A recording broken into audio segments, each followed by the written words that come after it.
कांग्रेस के सबसे बड़े नेता राहुल गांधी का प्रधानमंत्री नरेंद्र मोदी पर सबसे बड़ा हमला। राहुल गांधी ने कहा कि आखिर अब जाकर मोदी खामोश क्यों हो गए हैं। सुनिए किस तरह से प्रधानमंत्री पर सीधा हमला बोला राहुल ने। अब प्रधानमंत्री ने लो की अपनी पोजीशन अडॉप्ट कर ली है। पहले 2-3 बार उन्होंने फ्रंट फुट पे खेला। अब प्रधानमंत्री जी दिखाई नहीं दे रहे हैं, मगर देश को प्रधानमंत्री का चेहरा दिखना है। प्रधानमंत्री को देश को बताना पड़ेगा कि आगे क्या करना है, तो प्रधानमंत्री को अग्रेसिवली फ्रंट फुट पे फिर से आना पड़ेगा। वो बैक फुट पे चले गए हैं। मैं ऑपोजिशन का हूं, मैं कह रहा हूं उनको कि वो फ्रंट फुट पे फिर से आए। क्या कोई मौका है जिससे भारतीय जनता पार्टी चूक जाए?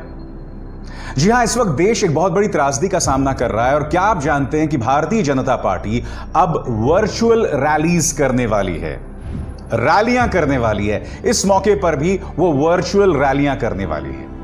10 करोड़ परिवारों तक पहुंचेगी, 10 करोड़ लोगों तक पहुंचेगी और उन्हें बताएगी कि आखिर हमारी क्या उपलब्धियां रही, जैसा कि मैं आपको लगातार आपकी स्क्रीन पर बता रहा हूं। इस वक्त देश एक बहुत बड़ी मानवीय त्रासदी का सामना कर रहा है और अब भी आपको लगी है अपनी उपलब्धियां गिनाने के लिए। आप श्रमिकों को उनके घर तक सलीके से नहीं पहुंचा पा रहे हैं। आपके सामने चाइना जैसा एक बहुत बड़ा संकट खड़ा हुआ है और आप जश्न मना रहे हैं, उपलब्धियां मना रहे हैं।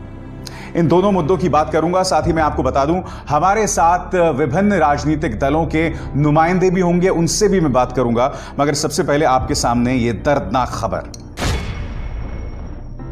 पहली खबर भास्कर की है, जो ये बता रही है कि इन ट्रेन यात्राओं में अब तक कितने लोग मारे जा चुके हैं। हालांकि भास्कर ने तो ये कहा कि 9 दिन लगे एक ट्रेन को अपने गंतव्य तक पहुंचने में, मगर भारतीय रेल ने स्पष्ट किया है कि 9 नहीं 2 दिन लगे हैं, जो ज्यादा है। इसके अलावा 46 साल का एक शख्स जो भूख की वजह से मारा गया, यह वाराणसी जा रहा था। इसके अलावा यह खबर, समस्तीपुर पहुंचने में इस ट्रेन को 4 दिन लगे। ये तमाम चीजें आखिर क्या बता रही हैं कि भारतीय रेल अपना काम करने में पूरी तरह से नाकाम रही है। इसका मतलब क्या हुआ दोस्तों? इसका मतलब यह हुआ कि पहले तो आपने सिर्फ 4 घंटे का वक्त दिया लॉकडाउन बंद करने के लिए, मजदूर सड़क पर निकल गया, दर्जनों की तादाद में मजदूरों की मौत हुई। आपके सामने दोस्तों ये ग्राफिक है जो ये बता रहा है कि अलग अलग तरीकों से लॉकडाउन के दौरान जो असामान्य मौतें हुई वो कैसे हुई। आपके सामने ये ग्राफिक मैं आपको लगातार बता रहा हूं और मैं आपसे ये जानना चाहता हूं कि आप अब भी जश्न मना रहे हैं। खबर मैं आपको पढ़ के सुनाना चाहता हूं। श्रमिक स्पेशल ट्रेनों के लेट होने का सिलसिला कुछ ऐसा है कि गुजरात के सूरत से 16 मई को सीवान के लिए निकली 2 ट्रेनें क्रमशः उड़ीसा के राउरकेला और बेंगलुरु पहुंच गईं। वाराणसी रेल मंडल की खोजबीन के बाद ट्रेन का पता चला। जिस ट्रेन को 18 मई को सीवान पहुंचना था, वो 9 दिन बाद सोमवार 25 मई को पहुंची।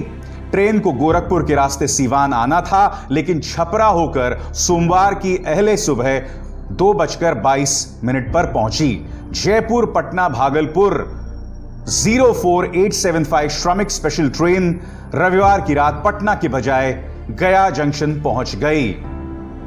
और सबसे बड़ी त्रासदी इस वक्त आपके स्क्रीन पर, क्या आप जानते हैं एक शख्स जो मुंबई के लोकमान्य टर्मिनल से जा रहा था मछली शहर जौनपुर में, उसकी मौत हो गई क्योंकि 60 घंटे तक वो भूखा था। 60 घंटे तक भूखा था। इस वक्त भारतीय रेल इस मौत को सिरे से खारिज कर रही है। ये कह रही थी कि उसे हार्ट अटैक हुआ, यकीनन उसे हार्ट अटैक हुआ, मगर यह शख्स 60 घंटे तक भूखा था। दुख की बात यह है कि भारतीय रेल इनके दर्द को स्वीकार भी नहीं कर रही।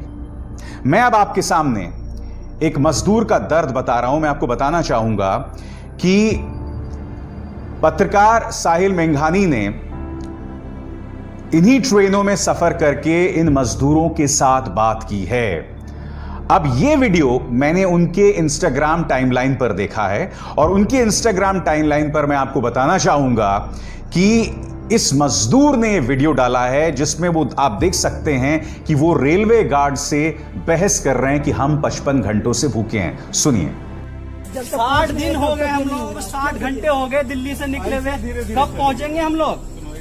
24 घंटे का रास्ता सर, आप बताइए कितना टाइम लगता है क्या? 1 मिनट रुक जाओ। सर इससे पहले भी जब गए गार्ड के पास गए, स्टेशन मास्टर के पास गए, तब पीछे से 2 स्टेशन पे तभी गाड़ी खुली। फिर यहाँ जब आए तब बोल रहे हैं कि गाड़ी खुलने वाली है। ऐसे तुम आते तो थोड़ी खुलेगी, तुम नहीं भी आओगे तो खुलेगी। सर नहीं खुल रही है। अब ये देखिए आपके स्क्रीन पर ये राजीव कुमार हैं, क्या कह रहे हैं रेल सेवा से। सर मेरा भाई इस ट्रेन से भिवंडी रोड स्टेशन से मधुबनी बिहार के लिए निकला था 22 तारीख को 8:30 बजे। आज 25 तारीख हो रहा है, 69 घंटे हो गए हैं। ट्रेन बिहार के मोकामा स्टेशन के पास पहुंची है और बहुत देर से रुकी हुई है। पब्लिक के पास ना पीने के लिए पानी है ना कुछ।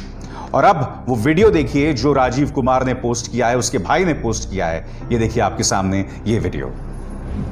HW न्यूज ने भी आपको बताई थी कि कम से कम 40 ट्रेनें ऐसी हैं जो जा कहीं और रही थी, पहुंच कहीं और गई। 3-3 दिन तक 50-50 घंटों तक ये मजदूर भूखे हैं। और भारतीय जनता पार्टी क्या कर रही है? जश्न मना रही है।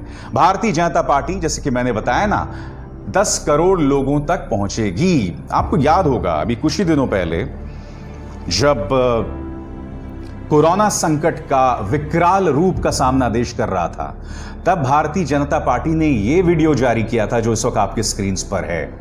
उस वक्त ये लोग मोदी सरकार की 6 साल की उपलब्धियां गिना रहे थे। क्या कहें साहब, वो क्या है कि शर्म तुमको मगर आती नहीं।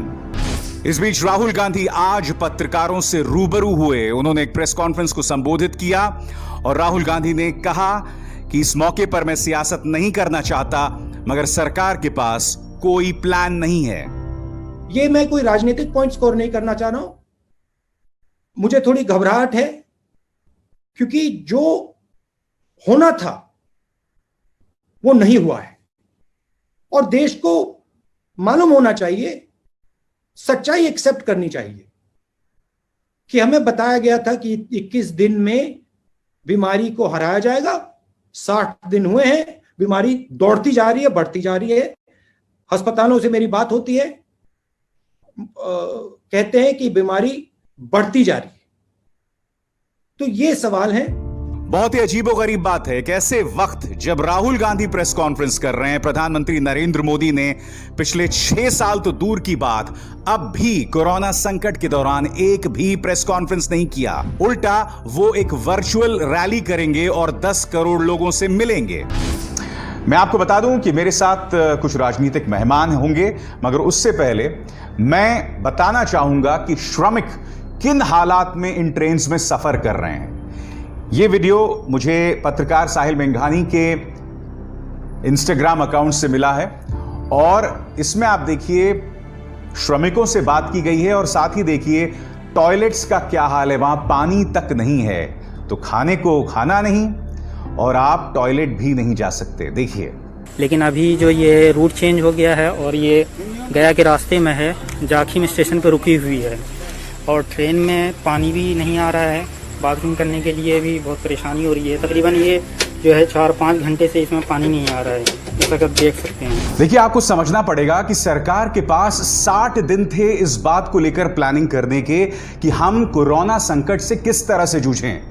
जब हम लॉकडाउन खोलेंगे, जब मजदूरों को अपने घरों में भेजा जाएगा, तो वो प्लानिंग उसे इन 60 दिनों में कर लेनी चाहिए थी, जो उसने नहीं की। उसी का नतीजा, और अभी मैंने आपको जो तमाम मिसालें बताई हैं कि मजदूर 50-50, 60-60 घंटों तक भूखे हैं, उसी का परिणाम क्या है कि सरकार की खराब प्लानिंग उसमें झलकती है। मैं आपके सामने एक वेबसाइट पेश करना चाहूंगा, उसका एड्रेस आपके सामने है www.ourworldindata.org coronavirus-data। अब जब आप इस वेबसाइट में जाते हैं और आपके पास एक विकल्प आता है और उस विकल्प के तहत आपको लिखना होता है कि आपको कौन कौन से देश चाहिए। मैंने ये 4 देश उसमें टाइप किए। पहला इंडिया, दूसरा पाकिस्तान, तीसरा बांग्लादेश, अफगानिस्तान, श्रीलंका और नेपाल। इन देशों को मैंने इसलिए टाइप किया क्योंकि ये सारे देश एक साथ जुड़े हुए हैं। इनका जो क्लाइमेट है लगभग एक सा है इस वक्त, मगर आप देखिएगा मृतकों की तादाद में किस देश के क्या हालात हैं। आपके सामने ये ग्राफिक, और आप देख सकते हैं कि 24 मार्च के आसपास इन 6 के 6 देश जो हैं सबके हालात लगभग एक से थे। मगर इस वक्त देखिए भारत 4000 मृतकों की तादाद को पार कर रहा है। मगर पाकिस्तान की बात करें तो 1000 से कुछ ऊपर, बांग्लादेश की बात करें तो 500 से कुछ नीचे, उसी तरह से अफगानिस्तान और भी नीचे है, नेपाल नीचे है और श्रीलंका नीचे, यानी कि भारत की सबसे बदतर हालात यहां पर दिखाई दे रही है। मैं जानता हूं आप क्या कहेंगे, आप ये कहेंगे कि भाई भारत की आबादी इनसे कहीं ज्यादा है, भारत की चुनौतियां उनसे ज्यादा कहीं गंभीर है। बिल्कुल है, मगर भारत इन देशों की तुलना में कहीं ज्यादा विकसित देश है, कहीं ज्यादा प्रोग्रेसिव देश है। हमारी सामरिक, हमारी आर्थिक ताकत इन देशों से कहीं ज्यादा बेहतर है। मैं यही पूछना चाहता हूं कि 60 दिनों में हमने क्या प्लानिंग की, और भारतीय जनता पार्टी इस मुद्दे को लेकर जश्न मना रही है। जश्न किस बात का है दोस्तों, मित्रों? जश्न मौतों का है क्या? वाकई इस पॉलिटिकल पार्टी ने बार बार इस बात को प्रमाणित किया है कि हम मौतों पर जश्न मना सकते हैं, शहादत पर सियासत कर सकते हैं। क्या कहूं मैं आपके लिए, ताली बजाओ ना। खैर, वाकई ये जो ग्राफिक है वो अपने आप में, जो मैप है अपने आप में बहुत सी चिंताएं पैदा कर रहा है। तो मेरे साथ राजनीतिक मेहमान हैं, आरजेडी की तरफ से सांसद मनोज झा और आम आदमी पार्टी की तरफ से संजय सिंह। आम आदमी पार्टी की तरफ से राज्यसभा सांसद है संजय सिंह। उनका कहना है कि सरकार को यह नहीं पता कि इस वक्त उनकी क्या प्राथमिकता होनी चाहिए। सुनिए। देखिए अभिसार जी, केंद्र में इस वक्त जो सरकार चल रही है वो पूरी तरीके से संवेदनहीन हो चुकी है, और हम लोग बहुत पहले से कहावत सुनते आ रहे हैं कि रोम जल रहा था और नीरो बंसी बजा रहा था। वही हालत इस वक्त केंद्र सरकार की है। देश में लाखों प्रवासी मजदूर सड़कों पर चल रहे हैं, मासूम बच्चे अपनी माँ की अटैची पर सोते हुए जा रहे हैं। हमने देखा किस तरह से रेल की पटरियों पर कटकर मजदूर मर गया, किस तरह से औरैया में 24 मजदूरों की जान चली गई, सागर में मजदूरों की जान गई, मुजफ्फरनगर में मजदूरों की जान गई। पूरे देश में इस तरह की हृदय विदारक घटनाएं सामने आ रही हैं। लेकिन भारतीय जनता पार्टी की सरकार पूरी तरीके से बेपरवाह है, और उनकी लापरवाही और बेपरवाही का आलम यह है कि ट्रेनें जहां 2 दिन में पहुंचनी चाहिए वहां 9 दिन में पहुंच रही हैं। गोरखपुर सिवान की ट्रेन 2 दिन के बजाय 9 दिन में पहुंच रही है, उड़ीसा चली गई। आप मुझे बताइए रेल मंत्रालय कर क्या रहा है? हर चीज के लिए तो पीयूष गोयल जी बंगाल को, छत्तीसगढ़ को, झारखंड को और राजस्थान को, तमाम सरकारों को, विपक्षी सरकारों को दोषी देते हैं। ट्रैक पर जो ट्रेन चल रही है उसके लिए दोषी कौन है? उसके लिए सीधे तौर पे केंद्र सरकार, भाजपा सरकार और पीयूष गोयल जी जिम्मेदार हैं। किसकी जवाबदेही है? 9 दिन में अगर ट्रेन पहुंच रही है, ट्रेनें लेट पहुंच रही हैं, उसके कारण भूख से, प्यास से 7 लोगों की जान चली गई। 7 लोगों की जान भूख और प्यास से, ट्रेनें लेट होने की वजह से चली गई। मनोज झा आरजेडी के सांसद हैं, उनका भी यह मानना है कि यह सरकार का संवेदनहीन रवैया है। देखिए अभिसार जी, समझ में नहीं आ रहा है कि इस कोरोना महामारी के दौरान किस तरह की विसंगतियां और चीजें हो रही हैं। श्रमिकों को लेकर चलने वाली ट्रेन जिसे गोरखपुर पहुंचना है, राउरकेला पहुंच रही है। इस तरह की और इस तरह की ऐसी अलहदा एक घटना नहीं हुई है, कई घटनाएं हुई हैं। श्रमिकों को कुछ मिल नहीं रहा है, बल्कि 28 घंटे के बदले उन्हें 78 घंटे की यात्रा करनी पड़ रही है। और रेलवे मंत्रालय की ओर से कहा जाता है ट्रैफिक है। मैं तो समझ नहीं पा रहा कि ट्रैफिक हेवी कैसे हो गया, जबकि उस संख्या में ट्रेनें नहीं चल रही हैं जैसे लॉकडाउन से पहले चल रही थी। खैर, ये विवेक पैदा हुआ है कोरोना में एक अथॉरिटेरियन नजरिए से चीजों को देखने का। हमें उम्मीद है आने वाले दिनों में लोग समझेंगे और प्रतिकार की तरीके ढूंढेंगे। दूसरी एक जो बहुत ही चिंताजनक घटना हो रही है, सिक्किम से शुरू होकर के नेपाल और फिर अभी लद्दाख में, और उस पर पर्दा डालने की कोशिश की जा रही है। मैं समझता हूं कि पूरे भारतवर्ष के लिए एक बहुत महत्वपूर्ण विषय है। हमें हमारी डिप्लोमेसी पता नहीं ट्रायल बैलून से आगे क्यों नहीं बढ़ पा रही है, खास तौर पर चाइना के बरक्स। ये कंसर्टेड मिलिट्री डायलॉग और डिप्लोमेटिक डायलॉग लगातार होना चाहिए, जिसका अभाव दिख रहा है। और बल्कि ये भी एक संदेश देना जरूरी है चाइना को, जैसा संदेश हम एक दूसरे पड़ोसी को देते हैं कि एक रॉबस्ट हमारे पोजीशन का चाइना को लेकर के पता नहीं क्यों एक तो क्लैरिटी का अभाव है, फिर धुंध की चादर रखी जाती है। कोरोना संकट के खिलाफ लड़ाई सही मायने में हमारी राज्य सरकारें लड़ रही हैं, मगर कुछ राज्य सरकारें हैं जो पूरी तरह से अपनी जिम्मेदारी को नहीं समझ रहे हैं। मसलन गुजरात। आपके सामने ये डेटा है और ये डेटा अपने आप में बहुत शर्मनाक है। गुजरात मॉडल की क्या हालत है मैं आपको लगातार अपने वीडियोस के जरिए बताता रहा हूं। अब ये ग्राफिक देखिए, गुजरात ने अपने कोरोना वायरस को लेकर जो टेस्टिंग है ना, उसे ही कम कर दिया है। अब टेस्टिंग कम करने का क्या मकसद है, इसे ध्यान से सुनिएगा। जब आप कम टेस्टिंग करेंगे तब आपको कोरोना वायरस से संक्रमित जो मरीज हैं उनकी कम संख्या मिलेगी। अब जाहिर सी बात है, जब कम संख्या मिलेगी तो आप दुनिया को यह बता सकेंगे कि देखिए साहब, गुजरात में तो कोरोना वायरस से संक्रमित मरीजों की संख्या कम हो गई है। न रहेगी बांस न बजेगी बांसुरी, यह है सही मायने में गुजरात मॉडल।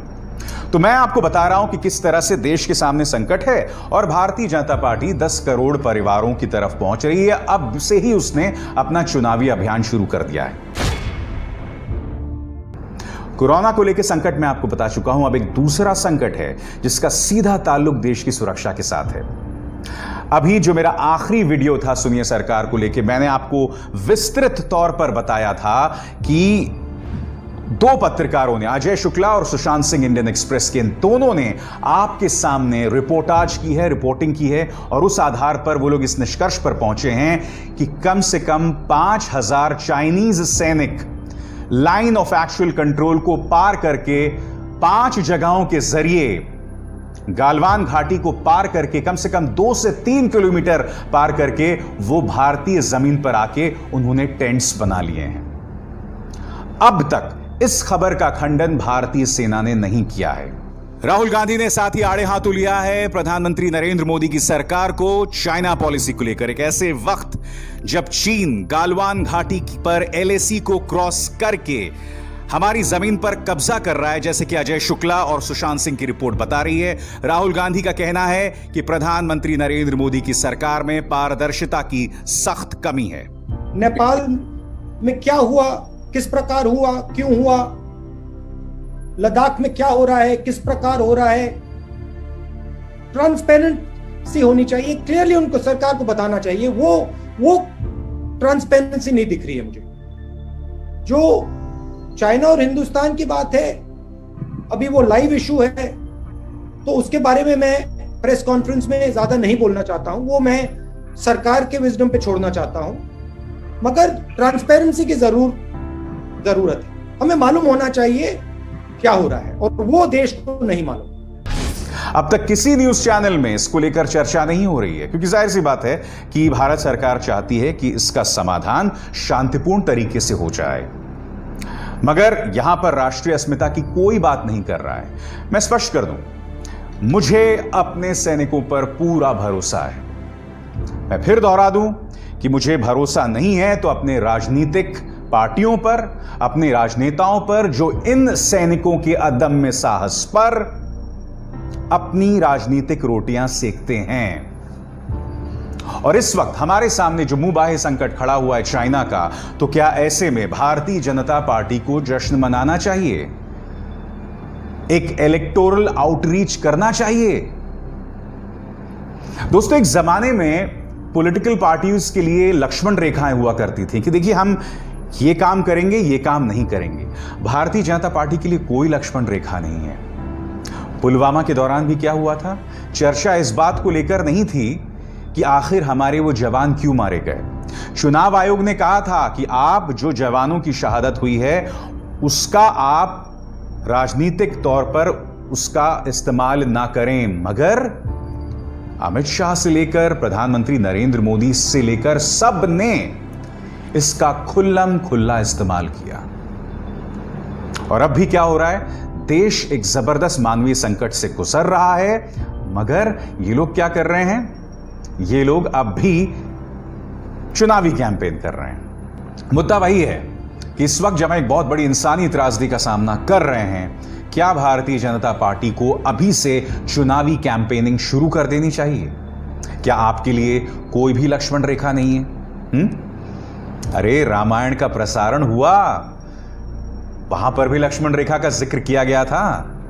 अरे कम से कम रामायण से तो सीख लो बीजेपी वालों, क्यों?